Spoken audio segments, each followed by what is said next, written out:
It was late in the evening. My wife and I were preparing for bed when suddenly the doorbell rings at 11:30 in the evening.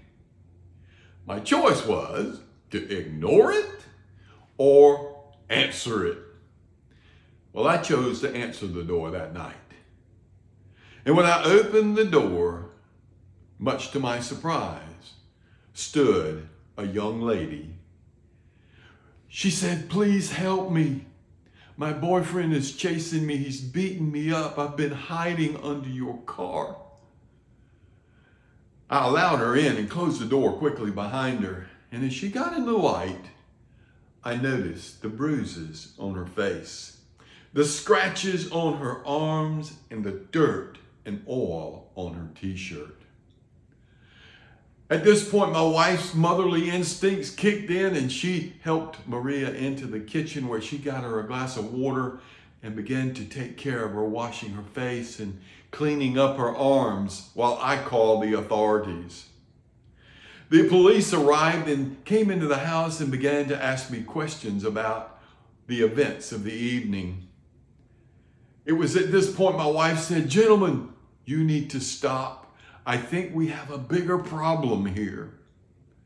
I believe Maria is in labor. The officer then calls for an ambulance. And as the ambulance arrives and the paramedics come into my house, they check Maria out. And yes, Maria is in fact in labor.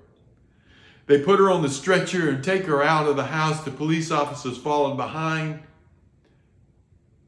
leaving Dale and me standing there asking ourselves, what just happened? As I reflect on that evening, I think about the choices that were made. Maria chose to come to my house. I chose to answer the door. My wife and I chose to let her in. Ladies and gentlemen, you and I make choices every day that can change the trajectory of our lives. But more importantly, we make choices that can change the trajectory of other people's lives.